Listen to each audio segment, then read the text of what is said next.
So, hello everyone, and welcome along to the third and final webinar in this series of making the most of a small land area. Today we are talking about agritourism, and I'm your host, James Orr. So if you've got any issues at all, just let me know in the chat function. Again, this webinar is funded by the Farm Advisory Service, which is it's funded in joint between the Scottish Government and, well, formerly the EU, but I think there's still some EU money kicking around. So if you have any issues during tonight's webinar, such as having issues to hearing me or any of the speakers speak, you can leave the meeting and rejoin using the original link you got, or you can use a chat box to let us know. We have had connection issues in the past, but there is also, these webinars will all be put online on the Farm Advisory Service website. So if you are struggling with your connection, you can always look on the website to view at a later date. So if you want to ask a question, we kindly ask you to use the Q&A function, which is at the bottom of the taskbar. So all attendees will be muted throughout. So if you ask questions during it, we're happy to have questions all throughout it, but we will leave answering them to the end.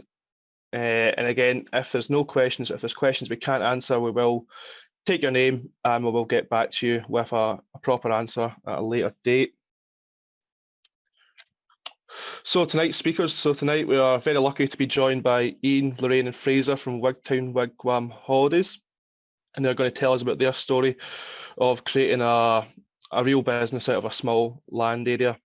And we're also joined by Kerry Hammond from SEC Consulting, who is an expert on agritourism. So a great range of speakers from both with practical experience. So Wigwams, would you please share your screen, please? So hi, we're the Galway farmers, my mum Lorraine, my dad Ian, myself Fraser. We farm at Clanty Boys Farm in southwest Scotland.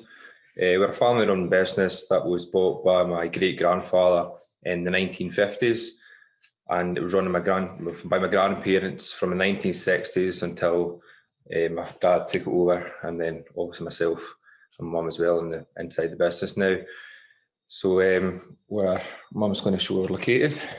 So as you can see there, we're based in the very southwest corner of Scotland. We're 5 miles from the coast, which gives us the advantage of having a nice beach area for our guests, and we've got lots of lovely forest walks straight from their cabin doors. As you appreciate, we're a beef and sheep farm, currently comprising of 270 breeding ewes and a herd of 70 breeding cows and heifers. 12 years ago, I took the difficult decision to actually leave the farm and work off farm to generate an alternative income. Farming was pretty tough at that time. The reason behind that was to ensure that there was enough funding to get the boys through university. And on that point, our eldest son has just gone back to university to upgrade his pharmacy master's degree to a medical degree.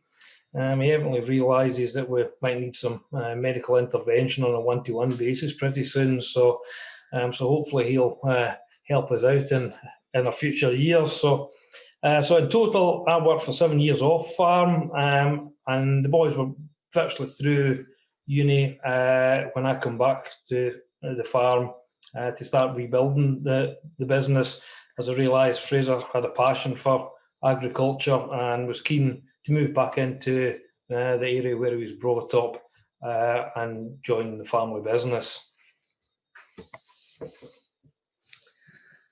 We chose to diversify because we've got a very marginal land with, at that point, had a limited income. Fraser was doing his rural business management degree at the SRUC in Edinburgh, and he had hinted that he wanted to come home eventually. So we knew we had to diversify into something to be able to provide an income for everyone.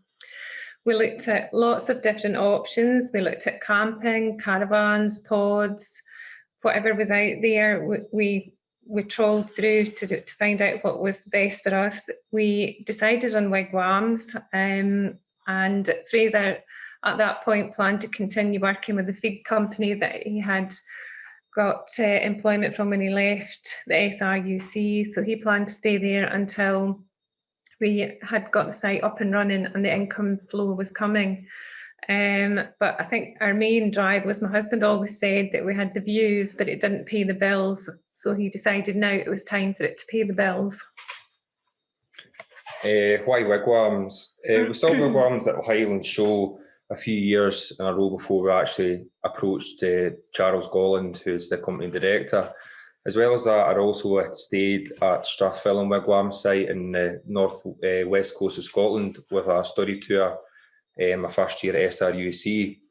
So Charles came down to see mum and dad on a cold winter day whilst I was still up in Edinburgh studying.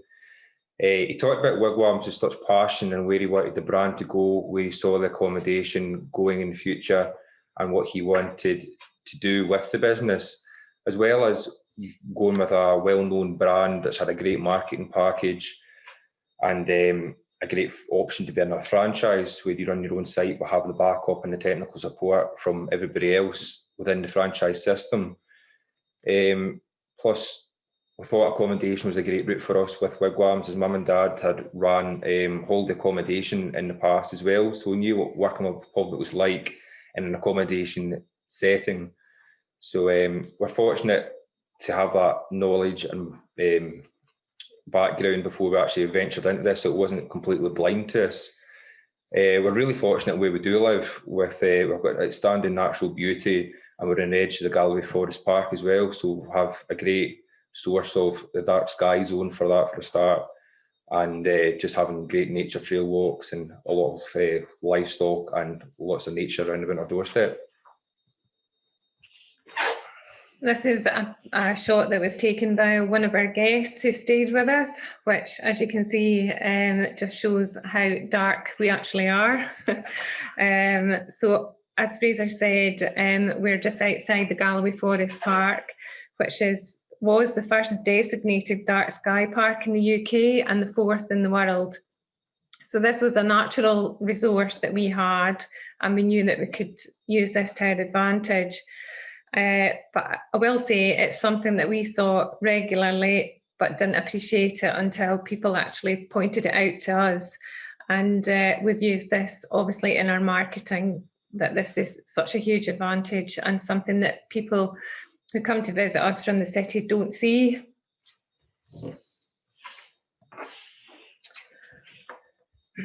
So from a starting point, we had to decide what we were looking for. Living in a fairly rural, remote spot, we realised that we didn't have passing trade, we didn't have a lot of footfall going past the area, so we had to look for something that was going to be different and actually draw the people to us as opposed to catch the passing trade.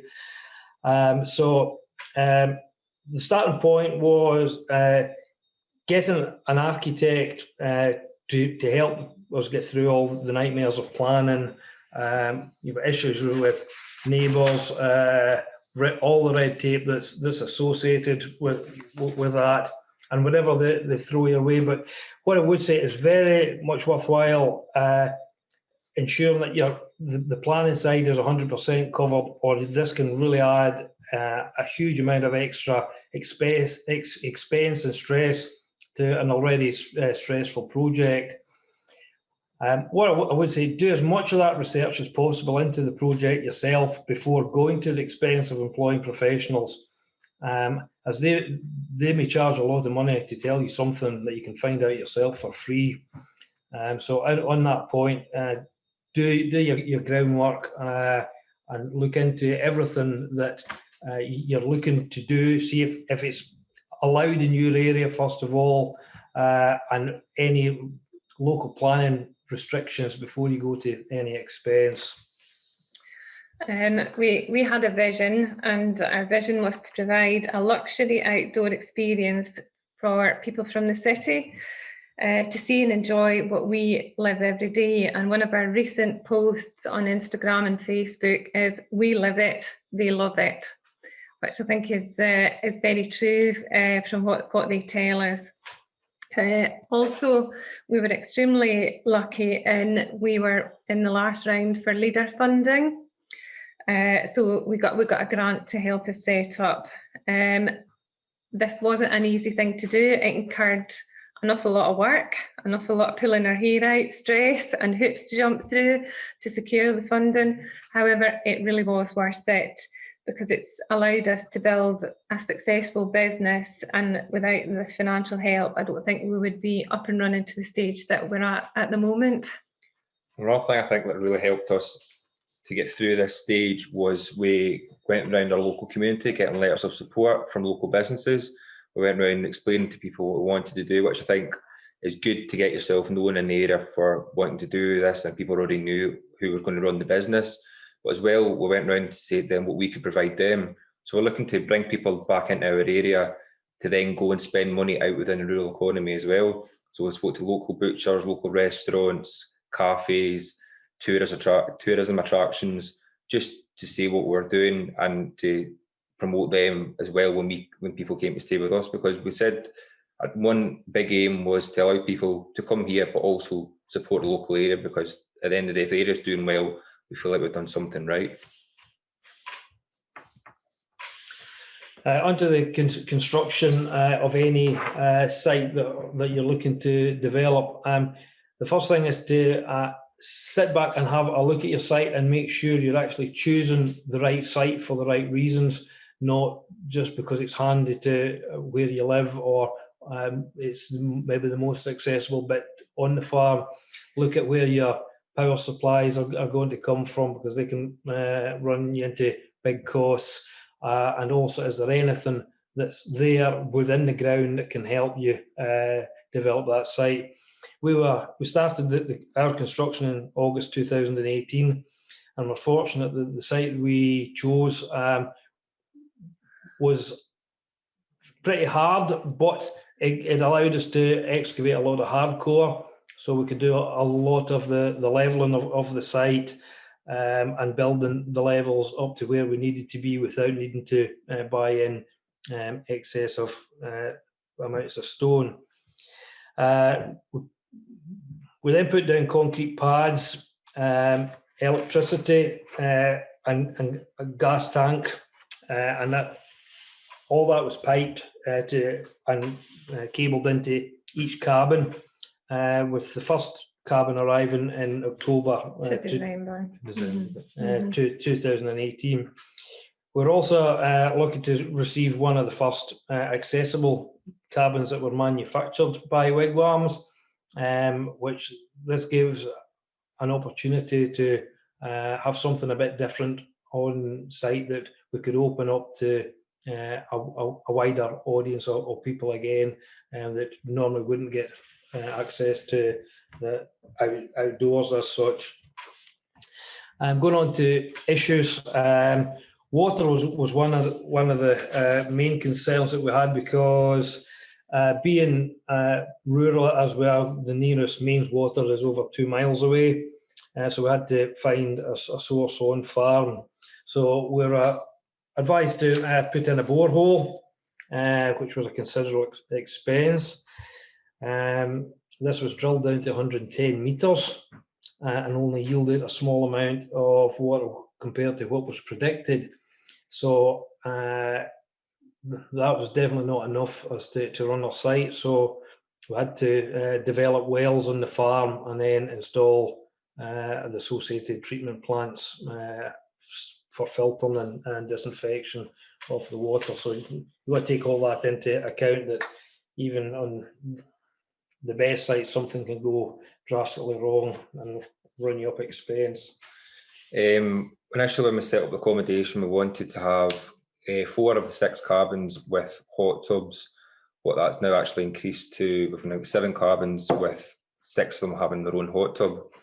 So when we first got our first hot tub delivered, we filled it with the water, and it was crystal clear that we added in. It was perfect, as we thought. That was great for guests who were sitting in crystal clear water. But then you have to also treat the water. So we added what is called rapid shock into the hot tub. And we walked away and came back in about 5 minutes' time, and the water had went from crystal clear to dark brown, which resembled dark tea.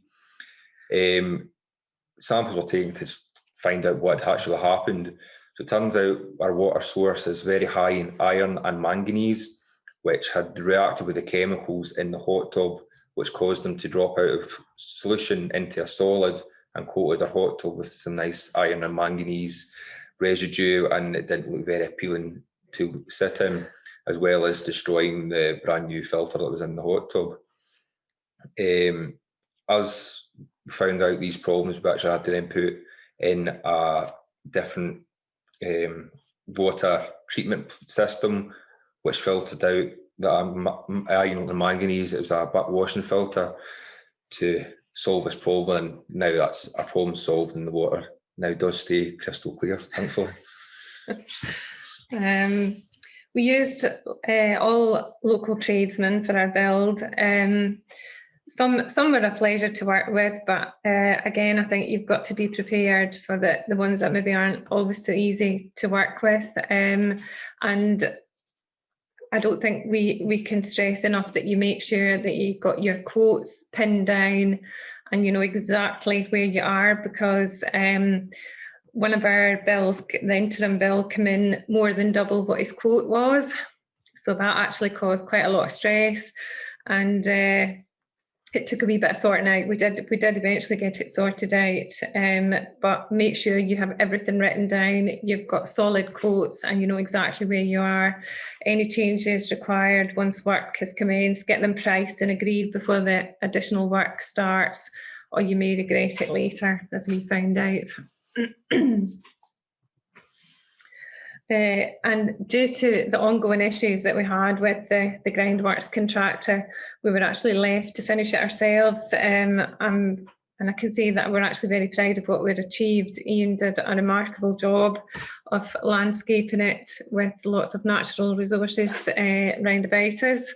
And then Fraser left his job with the feed company and returned home to join the family business and help us finish the project off. This again saved a lot of money and time, but I think the benefits can be seen in what we've actually managed to produce. But all the landscaping is still very much ongoing. Help from Wigwam. Wigwam continue to help us run a successful site. They do all of our marketing and advertising on their websites, as well as helping us promote stuff through Facebook, through different marketing packages. We do most of our personal marketing through Facebook, Instagram, and more recently TikTok, just to try and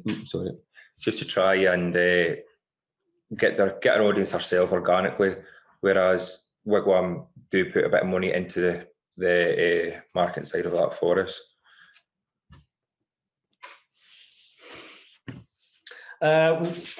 We eventually opened on the 7th of June 2019, which was a great relief to manage to be open in time for the summer season. As you'll appreciate, there's been a few lockdowns since, so we still haven't actually managed to have a full 12 months trading without interruption. So hopefully if we get through to June this year, we'll see what actually a full season trading looks like. But the people that we seem to be attracting are couples mainly, and families, but certainly couples that are looking just to get away from the city for peace and quiet, just so they can chill. Day-to-day running of our site, Mum does a lot of the admin and does the staff rotas for the cleanings, as well as deal with all the bookings. Myself, I do a lot of the day-to-day running on the site, checking the hot tubs, checking up with guests, filling log stores and doing extras, things like that. And Dad is the site handyman. If there's anything broken, you give Dad a call to come and fix it, and then he also does all the maintenance on site as well, which is handy having Dad on site who can turn his hand to most things. And we also have 3 part-time cleaners, and we've got one girl who helps us with the hot tub changeovers as well. And in summertime, we also get some students as well to help out around the site as well. We've been extremely lucky, even although, as Ian said, we haven't actually been open for a full year yet. We've managed to get quite a few awards. We got a Lux Life Best Glamping Site in Dumfries and Galloway in 2020, Best Log Cabin in Dumfries and Galloway 2021. We were shortlisted, or Fraser was, for the British Farming Awards Diversification Innovator of the Year 2021. And then we got a TripAdvisor Travel Choice Award in 2021 as well, which is really thanks to all our lovely guests that come and leave us nice reviews and appreciate what we've tried to provide for them.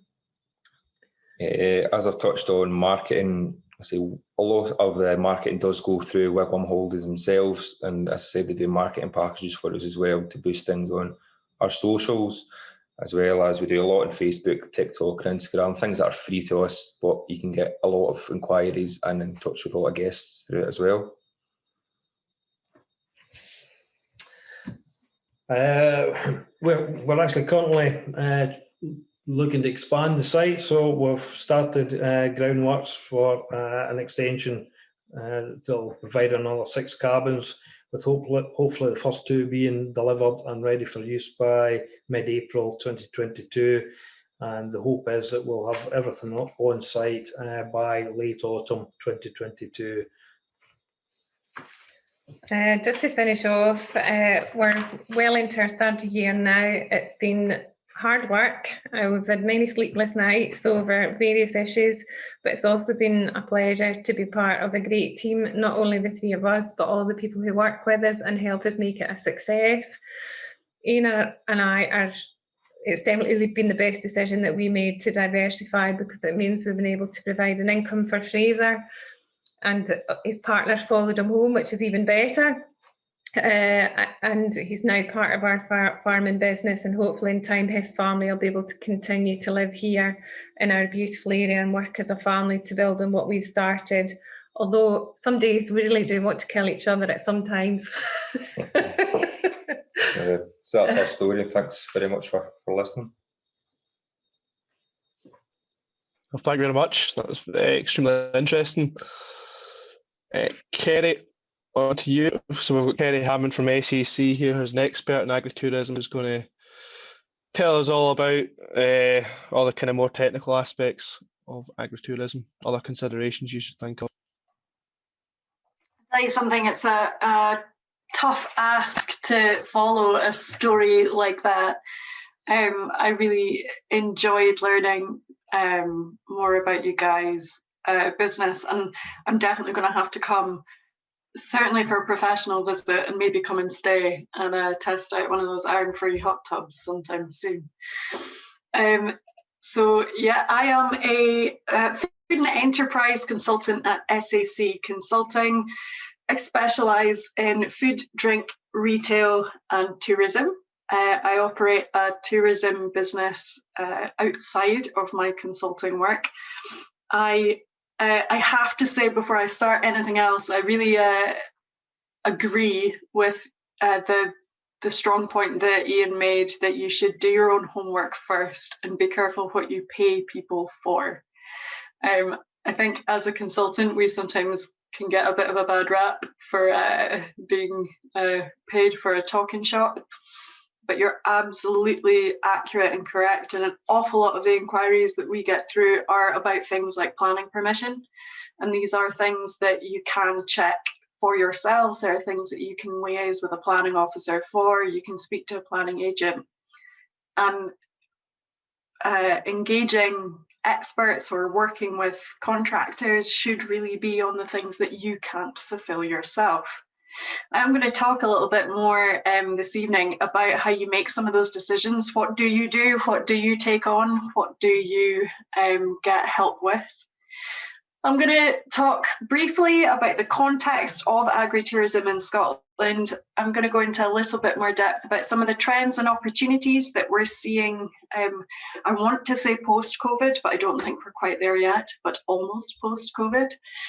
I'm going to talk a little bit about how to get started, and then I'm going to touch on the existing Scottish agritourism strategy.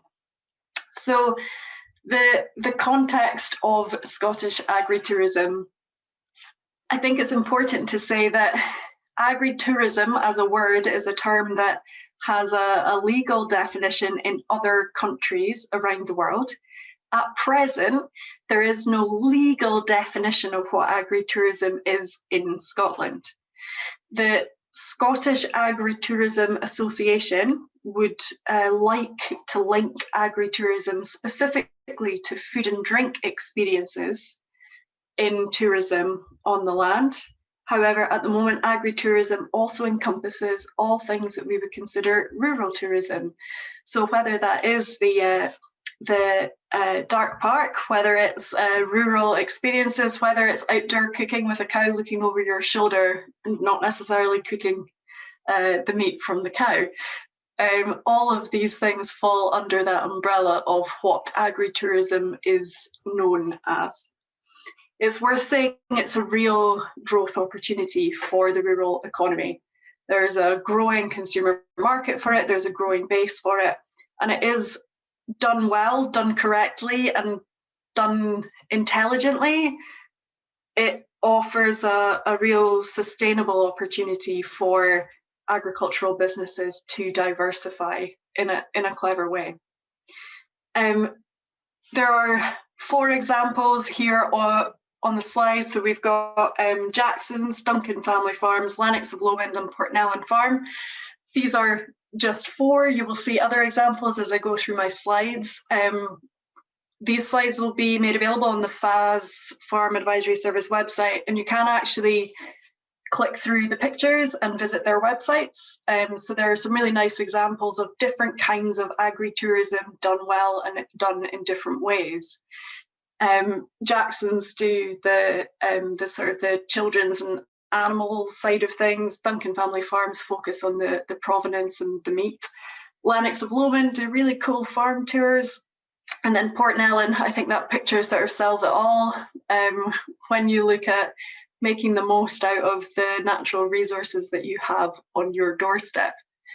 That's something that the guys from Wigtown made that point very clearly, I think, is when thinking about what kind of agritourism venture you might want to set up, it's really important to look at what resources you've got available. Quite often what you think is going to be the draw or what you think people are going to come to want to do might be something completely different. And sometimes getting an external pair of eyes on that is really key. I think it's also worth just stating that COVID-19, as horrible as this pandemic has been and as critically and crucially difficult as it's been for the tourism industry in particular, we are starting to bounce back and see some of the opportunity out of that in staycations, in domestic tourism, and in people adventuring in their own country at home. And again, the guys at Wigtown alluded to the fact that they are seeing mostly young couples, urban couples from Scotland who are looking to sort of get away and experience on their doorstep. There are 6 trends at the moment that Visit Scotland research are kind of saying are going to be the 6 main trends in travel and tourism over the next coming year. I'm going to go into each one of these trends in a little bit more detail. These trends are general to the tourism industry, but I think that all 6 have opportunities for agritourism in particular, depending on how innovative you want to be with your business. So the first one is localism and authentic experiences. I think this is the one where you have to be the least inventive to see where agritourism fits. Agritourism is at its heart, it's all about locality, it's about authentic real experiences, it's about provenance, it's about connecting people with the land. So for me, this one's a no-brainer where agritourism fits. There's a number of things being used in the tourism industry at the moment in terms of sort of marketing phrases. So discover what's on your doorstep, think global, act local. all of these things are being drummed into, particularly Gen Z. And these are things that if you can use them in marketing your business and your agritourism proposition, you're likely to see those visitors that want real, authentic experiences. Adaptable adventures is the next trend. Ian mentioned there that one of the wigwams that they've had put in is accessible, and that this is offering a new potential market for them, for people with different accessibility needs. Adaptable Adventures is about allowing everybody to have an adventure of some kind in some way, regardless of where they come from. So that might be in terms of a wheelchair user who wouldn't necessarily consider going on an agritourism wigwam holiday because, you know, a field isn't necessarily the most wheelchair friendly environment. But you're able to adapt that environment and give them that adventure. Adaptable Adventures, though, can also go to people during lockdown who bought a set of weights at home and have now decided that they're very into their health and fitness. They still want to go on holiday, but they want to try and mix the two together. So can you organise some kind of independent adventure? Can you organise some kind of activity that you can build into your site or into your offering? Nature lovers, thrill seekers, think about introducing adventure to every group of visitors that you've got coming. Because I think you will probably agree with me, the last 2 years has been short on adventure for most of us. So giving people that sense of adventure right on their doorstep is something that's key. Workations, not a word that I've made up. It is a working vacation. So for a huge percentage of the population, people have been working from home for the last 2 years. And because of that, there's a feeling that actually we're not working from home anymore, we're actually living at work. And with that, there's been this sort of change in mindset towards, if I live at work, why can't I work from anywhere? So the idea of having a workation is effectively to say, people don't have to take their annual leave in order to go and experience something different. If you've got Wi-Fi and you can set them up, they can effectively work from your yurt, your wigwam, your farm cottage, your whatever it may be. They can change their office location. It takes away some of the pinch points around peak times for holidays, so particularly things like school holiday seasons. We're starting to see some businesses advertising winter workations. So for the shoulder months when sales might be a little bit slower, can you offer a rate for people for Monday to Friday stays? So you fill up your perhaps your quieter spots and they get to work somewhere that isn't their office. There are some requirements and some things you're going to have to consider if the workation market is something that you want to consider. So your IT, your Wi-Fi, I think we had some comments on here earlier. Rural Wi-Fi is notoriously unreliable in some locations. If you're going to offer your agritourism site as a workation, you have to have 100% reliable Wi-Fi and connection. You may have to offer some form of access to printing and even things like housekeeping.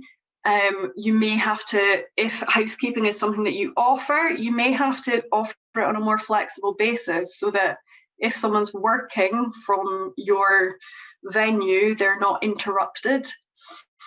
It's something that more and more people are potentially going to consider. However, there is the flip side of workations, which is digital detox. So for those who are sick of living at work, and we will come to that later. The next trend is artisanal retail, food and drink. So again, I think a real opportunity for the agritourism market in particular is to set up or promote food and drink experiences. So whether that's a food and drink experience that's owned and operated by you, so a cafe or a restaurant, or whether it's your produce being sold, cooked, and served in a cafe or a restaurant close to you, there's a huge opportunity there. Or it may well be that you offer some kind of recommended food tour of the area that your tourism venture is in. People like experts. People like to ask, where do you go to eat? Where's the best place? Where are the hidden gems? Where can I experience wherever you are in its totality? Food and drink is one of those key experiences for people that makes them feel like they've really absorbed the energy of a place. The fifth trend that we're going to look at is volunteerism. Volunteerism is something that we're seeing really grow. It's massive. Volunteerism is the idea of, again, it's mostly Gen Z who are undertaking it. And it's the idea of wanting to travel more sustainably, wanting to behave more sustainably, and wanting to give something back when they feel like they're taking something away. So a sense of community, a sense of social responsibility, these are things that are important to the volunteerism market. So things that you could do as an agritourism business, you could potentially offer your visitors the opportunity to offset the carbon footprint of their travel. Or you could highlight how you manage your carbon footprint as a business. You could develop products in terms of agritourism, you could develop products that involve authentic experiences, but actually gets them put to work. So if you want a day off and you don't want to do the maintenance and repairs around the site, is that something that they can do? Is that something that they can volunteer to support your business? Can they support your community? Can they plant hedgerows and help with your biodiversity? There are loads of options for volunteerism, and it's something that people will literally pay in order to be allowed to give something back. So heaps of opportunities for agritourism with volunteerism. And the final trend that I'm going to focus on a little bit is wellness. So the wellness market is probably one of the biggest markets in the world. That is a fallout, I think, of the last 2 years. People are very aware of their health and protecting their health and doing everything they can to be proactive about it. In 2020, yoga and Pilates equipment at home sales increased by 1,269%, which is an okay growth rate as far as I'm concerned. We've seen businesses, farm businesses, who have capitalized on that. They offer yoga classes, outdoor yoga classes. There's one place in particular in Berwick, North Berwick, who are doing, they've got a farm building on a cliff by the coast, and they do sun salutations and morning yoga routines looking out over their fields. It's increasingly something that people are using their open space and their land, their connection to nature, as a tool for wellness. Domestic visitors who take wellness trips on average spend 178% more than any other domestic visitor. So if you're looking for a visitor who has extra cash to spend and is looking for creative ways to spend it, the wellness market is a big one to access.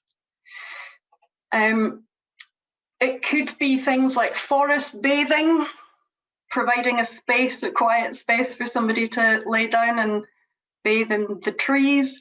It could be mindfulness walks. These are not necessarily activities that you need to have the skills to do, but you can make your spaces available and let a practitioner come in and run these courses. You can effectively turn your agritourism site into a wellness retreat. So I'll leave you thinking over some of those trends. If anyone has any questions about them, please put them in the Q&A and we can hit them at the end. I'm going to just very briefly, anyone who's come to any webinar I've ever spoken at will know that I always stress the importance of the next 3 questions, which is whether you're starting something from scratch or whether you're thinking about developing something. The first most important question you have to ask is why? Why are you doing this? What do you want to achieve from it? And why should a customer care about it? I think when you heard from the Wigwam guys earlier, they were really clear about their vision, they were clear about their mission, they were clear about why they wanted to undertake it. And they're also really clear on why their customers would want to come and spend time with them.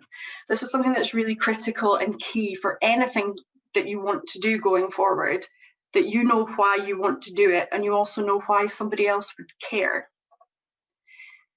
The second question that I think you have to ask yourself is who. So that is, who is it for? Who is your market? Who is it that you're actually selling anything to? But more importantly than that is, who's the right person within your family or within your network to actually undertake some of the work? Particularly when it comes to agritourism, agribusiness, diversified businesses, there's not always a natural affinity for working with the public. Again, when you heard the guys from Wigwams earlier, they said that they had experience running accommodation and working with the public previously. It's something they knew they could do and they enjoyed doing. Sometimes it's not the most natural thing in the world to have to deal with customer complaints and have to deal with reviews and have to deal with bookings at midnight. And sometimes it is a case of understanding that you may need to bring somebody in to do certain things. It might be looking at franchise options. It might be looking to work with a marketing specialist. I think having a look at yourself and addressing what you can do and what you might need help with is a really important thing to do. And then finally, trying to establish what it is that people actually want. So what resources do you have? What is in front of you? Like Ian said, not necessarily are you going to put it on the piece of land that you think it's going to perform the best. Once you actually assess what you've got, you might have to change the way that you're planning to deliver things. Again, trying to look at it with fresh eyes, see what you have in terms of somebody who doesn't live where you live and experience it the way you do. What are they going to enjoy best? I'm just going to round up my session by telling you a little bit about the agritourism strategy in Scotland. So this was published, I believe, earlier this year. It might have been the end of 2021. So this is the official agritourism strategy. It's been published by Scottish Agritourism. It's supported by Marie Goujon, who's the Cabinet Secretary for Rural Affairs and the Islands. She said Scottish agritourism has a long-term sustainable future that delivers high-quality, authentic visitor experience with agriculture and food and drink at its core. So you can see that there are some key strategic priorities there. I think most importantly for me, the second one is about attracting, developing and retaining a skill set, a committed and diverse workforce. It's something that we really need as a sector, is people who want to work in tourism for the sake of tourism. The key audiences for the strategy include farming and crofting businesses already involved, farming and crofting businesses who want to get involved, farming and crofting businesses who want to start selling food and drink directly, and some other organisations. So if you fall into those categories and you think that you would like to know more about what the strategy sets out, how they're planning to achieve it, and how you can get involved with it, then you can go through to their website here. You can download the strategy document. It's not onerous, it's actually a really nice read. And there are some contact details and next steps there. This is the Scottish Agritourism website. So Scottish Agritourism is a membership organisation for agritourism businesses in Scotland. It's part of the Scottish Tourism Alliance, which is also part of Visit Scotland. And it's also supported by Go Rural. So Go Rural is a Scottish agritourism business in and of itself. It's also a membership organisation. Some of you may well know Caroline Miller. Caroline Miller owns and runs Go Rural. She also works with the Monitor Farms for agritourism in Scotland. So this is an organisation that, as I mentioned, is part of the Scottish Agritourism membership body, but they also have their own website, their own organisation, which markets out directly to users and consumers. So I think that's my 20 minutes pretty much up.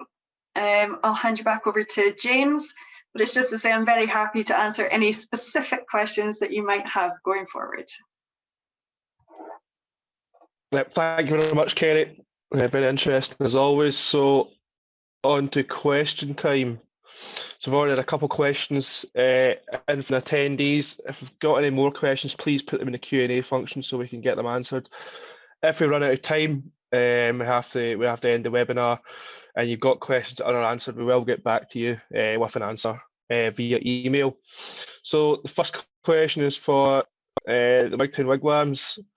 How do you manage customer expectations when doing further work to extend the site? So like making them understand that there's going to be noise and kind of building work's going on. Mostly our kind of renovations or extension plans have started in the winter time, so we're a bit quieter anyway. And during the winter time, a lot of the bookings are weekend bookings, so the contractor can come in Monday to Friday when there's very few people on the site. We've been very fortunate in that respect. It's just working social hours as much as anything. A lot of the people that do come and stay go out for the day, so there is a window in there that generally you can work away, and as long as you plan what machines are being used when, you can generally get round about it. And to be fair, up to now, everybody seems quite happy and we haven't had any complaints, so fingers crossed. I think we also speak to the guests and make sure that they're happy enough with what's going on round about them, and so far everybody's been absolutely fine. So yeah, I think it's keeping lines of communication open as well. Yeah, thank you. So Kerry, we've got a question here. What are the pleasure visitors? I probably pronounced that, probably butchered that. Pleasure, yeah, great question. So pleasure is the opposite of workation. So workation is somebody who goes on holiday in order to do goes to a different location to work, and you provide their working requirements. Pleasure is somebody who might go to a location specifically for business, but then choose to stay for a couple of extra days and then turn it into a leisure experience. So knowing that you may have somebody who's there purely for work, but then being able to sort of add on what somebody on a business trip might want to experience to extend their stay into a leisure trip. For example, the digital detox vibe. So somebody who has had a very busy week at work may want to go somewhere with no Wi-Fi, no signal, to just sit and chill in a hot tub for 2 days. And that would be the pleasure market as opposed to the workation market. Yeah, thank you. So Lorraine, Ian and Fraser, do you have any advice on managing kind of guests and animal interactions? So these are people that haven't been around animals before, probably, in most cases. in terms of animal interactions, a lot of people are just happy enough seeing them across the fence. We don't actually get a lot of people like they ask a lot of questions about the animals, but there's never anything about wanting to go around the field with them. And if people do say, can we go in the field, we obviously give them the guidelines that don't go around fields with them, because animals can be unpredictable, livestock's unpredictable. It just covers your back as well if anything does go wrong. It's just the unpredictable side of it all. So just yeah, keep lines of communication open is probably the key thing for anything. Because communication's key to guests, and it's their safety you've got to think about at the end of the day as well. So that comes first and foremost. It's not a part of the business that we've sort of developed by offering livestock experiences. There are other places that do that as their main business. So at the moment, we're happy for them to look and learn, but we haven't went hands-on with that as such. Right, thank you. I mean, this question kind of ties into that question. It's talking about trying to balancing the farm work and the visitors. So obviously, you're a working farm as well. You've got work to get on with. Do you ever find that kind of visitors kind of wanting tours or anything like that around the farm can be a bit of an issue, getting in the way of the actual operation of the farm? I think if it's something you don't offer and don't explicitly say you offer, then you probably, well, we don't offer it, and we've never had issues of people wanting to get a tour on the farm. But in terms of the farm work, it can sometimes hold you up. Yeah, it can happen. Something happens down the site, quite often you prioritise the site unless it's a lambing or a calving. You'll prioritise the site because they're paying guests and they can write the views.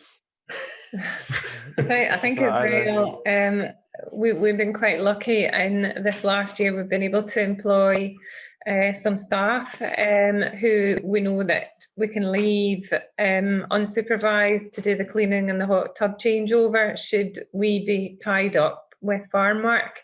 So I think staffing is a big thing as well. Make sure you've got a good member of staff that can take over, and it's easier, in all honesty, to get somebody for the wigwams than it is to do a calving or a lambing. Mm-hmm. Can I add to that, James? Yep, go for it. I think I absolutely agree with everything that you guys have said, particularly in having extra resource and having to sort of prioritise. One thing that I've seen done quite well in some businesses is actually using the farm work that might be happening as almost like an additional part of the guest experience. I guess that might come back to whether you want people wandering around where you're working or not, or whether you can have people wandering around where you're working. But I have seen people, for example, at lambing time say, if you need us, we're not going to come and see you, but come and see us. Come and stand at the gate and we'll have a chat and we'll see if we can help you. So I think that it's a balancing act, and it has to be about making sure that you've got enough labour and enough people to fall back on to make sure that you can satisfy both. Yeah, thank you. So we've got two questions here that they're both basically asking the same question, I think, anyway. It's about sources of funding.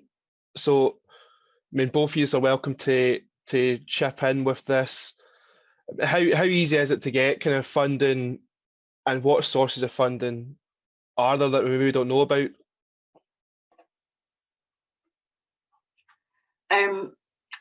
I'll kick off if you want, and then maybe Wigtime, you guys could talk more about the funding that you specifically got, because Leader is great if you can get it.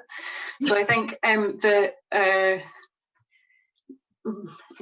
unpleasant or unpalatable truth of the funding landscape at the moment is that there is very little funding available for any kind of startup business, really, but particularly around tourism businesses.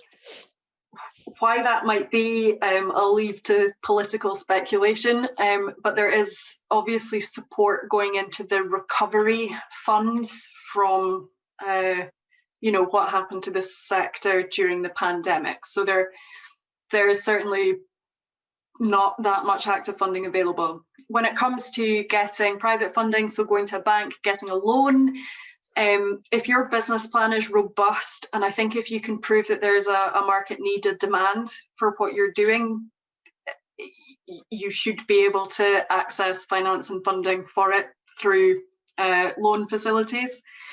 The other thing it's always worth doing, and this is something that I can't answer on a national level, but it's always worth speaking to your local economic development officers at the council. Every local authority will have their own pot of economic development money, and it's how they choose to do something with it. The leader funding, which isn't available anymore, was managed by the local authority. And maybe that's a good segue for me to hand over to you guys on that just now. Yeah, we were extremely lucky with the leader because it was coming to an end, and the diversification side had definitely been underused. But I think it's really important to try and find something that is a bit different, and that's what Wigwams. It wasn't just a pod in a field as such. You were offering a whole experience, and that's what we sell as an experience. And that's what Wigwams are very good at marketing, is the whole experience. As far as getting funding, I would advise approaching Business Gateway, whether you're looking for bank funding, which is the route that we've gone down. With business plans. Because they certainly helped us build a robust business plan that we could take to the bank, and we didn't have any trouble borrowing the money. But that is because I think of the strength of our business plan, especially for the extension to the site. I think plus having a farm and having area to lend against, it's always beneficial from a landowner's perspective, that you do have assets that banks are quite happy and quite willing to lend against. Yeah. As far as what funding is available at the moment, I'm not very sure, to be honest. I know that Leader, as you said, has come to an end, and would I go through Leader again? Well, it was certainly worth it in the end, but it was certainly it was a nightmare of a grant to apply for. That's a sad reality of funding. I think obviously it's free money, is the hoops that have to be jumped through in order to access it. I quite often have discussions with business owners about, do you want it done fast or do you want it done free? Because you can't get both. Which one is more important? And I think it's it would be lovely, though. It would be amazing if we could have a pot for diversifying and for making the industry stronger. I think what you've got to realise as well, it is public money, and you've got to be accountable for it and justify the need and the reason and the benefit to the area as a whole. And I think that's where we were fortunate, securing that funding with the businesses that we were trying to work with, and the income in general that we were going to be bringing into the area. We could justify that it wasn't just us that was going to be a benefit, it was to the whole community. Yeah, a wider economic impact. Yeah. And not just the people that we've been able to employ, but as you say, the other local businesses. Wigwam have done studies, and for every £1 that someone spends on accommodation, there's an eightfold spend in the local economy. So that's the hit rate that has been worked out. So it certainly brings a lot of money to the other businesses. Fantastic. So we'll go with this. The final question: what kind of an occupancy rate do you get at Wigton Wigwams? And they're also wondering about the cost of proportion of income. They're wondering about.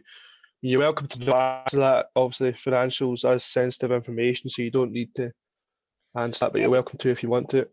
It's very difficult for us actually to say about the occupancy rates at the moment, because we haven't had a full year's trading, and obviously with COVID, it's been a very different 2 years. Our occupancy rates have obviously been extremely high through the summer months. High 80s, 90s throughout the summer occupancy rate. Yeah, but I think when we first took on the Wigwams, you're probably looking at was it about 45% occupancy? I think the first year they were looking at our occupancy being somewhere about 30%, building up over a period of time to 50% because of the type of business it was. You don't get the midweek people in winter time, so your occupancy rates in winter certainly drops off. But summertime, when weather's good, we were, as we say, we're running in around 90% occupancy. Fantastic. Well, thank you very much. So we'll just Sorry. move on to the end of the webinar. Oh, sorry. Sorry, Have you got James, something can to I add? just to add to that, Visit Scotland has resources on their website depending on, it's benchmarking, so it's not a specific science, but depending on what kind of accommodation type you're looking at, they have benchmarking available for things like occupancy rates and margins. So if it's something that you were wanting to find out more about, we can include a link to that, I think, in the mail out stuff, James, for the stuff for the website. Absolutely. I can get that added to. I'll write that down on my piece of paper note.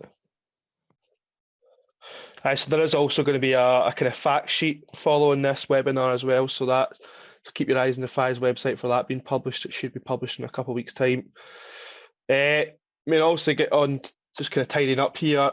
Farm Advisor Service has funded this webinar. There is extra help available through that. So if you're an existing rural business, so you have a business reference number, you are able to access several different kind of plans, different reports that would be drawn up for you by a consultant. So the Integrated Land Management Plan, which is typically a business appraisal report, and it's funded up to 8%, up to a total of £1,200 for funding available for that. So you can use that to appraise your current business, but you can also use it to kind of plan a future one, to have a look at what you could do differently in the future. In addition to that, there is specialist advice, which is between 80 and 100% funded, depending on what plan you choose. There's different plans available. Again, that can add to your planning process, and as well as also carbon audits that are fully funded, available, which you could use to basically show the consumer that you're perhaps maybe below average. You're better, not below average. You're better than average when it comes to your kind of carbon footprint of what you're producing, what you're trying to sell them. So we've done the questions. So I can ask you, please ask you all to fill out feedback forms. So as I said, this is funded by the Scottish Government, and in order to justify the funding and to show that these webinars are having an impact, we have to provide them with evidence, and we do that in the form of feedback forms.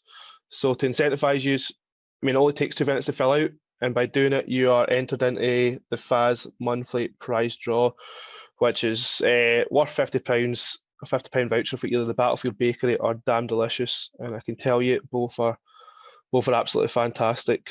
Loads of great food from both.